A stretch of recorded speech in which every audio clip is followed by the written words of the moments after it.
है ब्रह्म शाश्वत एक रस। माने शाश्वत माने क्या? श्व माने कल। शो भावा मर्त्यस्य जदंत गई तत्। शो माने कल, आने वाला कल। शाश्वत मीन्स जो हमेशा ऐसा ही रहेगा, जिसमें कोई परिवर्तन नहीं आएगी, उसको कहते हैं शाश्वत। हमारा जगत में कोई भी अनुभव ले लो आप, वो शाश्वत नहीं है। दुनिया बदल रही है, हमारा शरीर बदल रहा है, हमारी इंद्रिय बदलते हैं, हमारी धारणाएं बदलती हैं, हमारे जो सिद्धांत है वो बदलते हैं, हमारी समझ बदलती है, हमारी प्रायोरिटीज बदलती है, हर चीज़ बदल रही है। तो है ब्रह्म शाश्वत एक रस, जिसमें कोई परिवर्तन नहीं आया आज तक, ना आने की संभावना है, वो ब्रह्म है।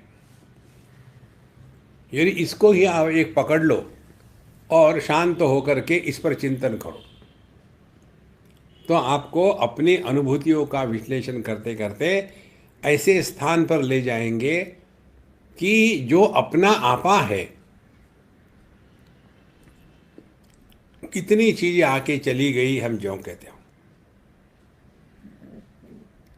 जागृत आके चले गए, स्वप्न चले गए, सुषुप्ति चली गई, समाधि लगी टूटी, लेकिन हम तो ज्यों के त्यों हैं, अखंड है, एक रस है, हमें कोई फर्क नहीं पड़ा।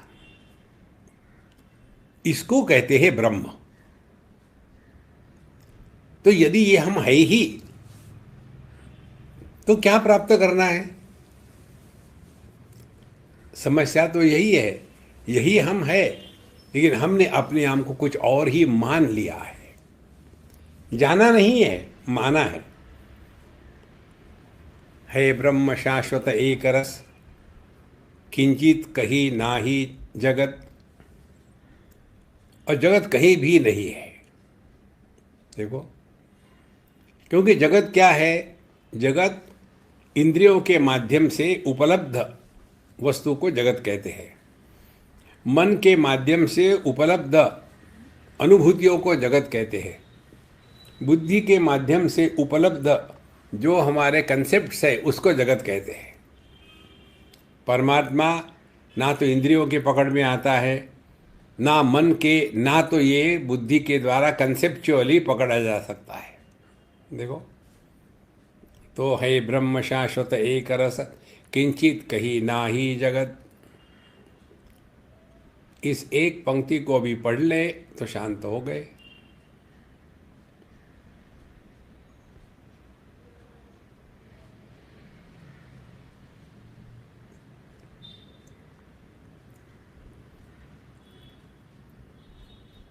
इस समझ का प्रभाव जीवन में ये आएगा कि हमारे शरीर में, प्राणों में, अपने मेटाबॉलिज्म में, डाइजेशन में, मन में अनेक प्रकार के विकार आएंगे। विकार आना ये स्वाभाविक है, क्योंकि प्रकृति में विकृति होगी ही। तो कभी कभी मन बड़ा हमको उपलब्ध रहता है, कभी कभी नहीं रहता। कभी कभी नींद ही नींद, कभी कभी बिल्कुल नींद नहीं आती। ये तो होगा ही। यदि हम इसको लेकर के एक इशू बना लेंगे, तो हमने इन सब चीज़ों को सत्य माना है। ये सत्य नहीं है, ये बदलता ही है। कभी समझ में आता है, कभी नहीं आता। देखो, इसलिए है ब्रह्म शाश्वत एक रसत, किंचित कहीं ना ही जगत। मिथ्या जगत भी मूढ़ता से, मूढ़ नर कर दे असत। लेकिन यह जो मिथ्या जगत है, मने होते हुए भी जो नहीं है, दिखते हुए भी जो उपलब्ध नहीं हो सकता, देखो, प्रतीति मात्र है।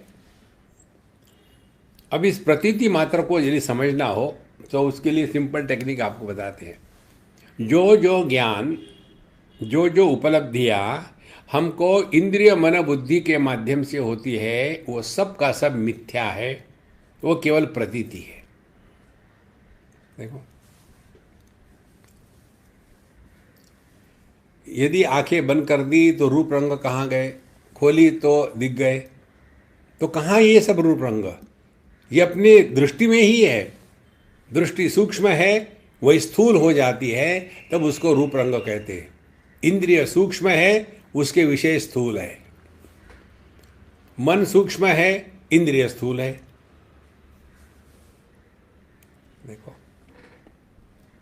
कितनी सरल सरल बात है, कठिन नहीं है।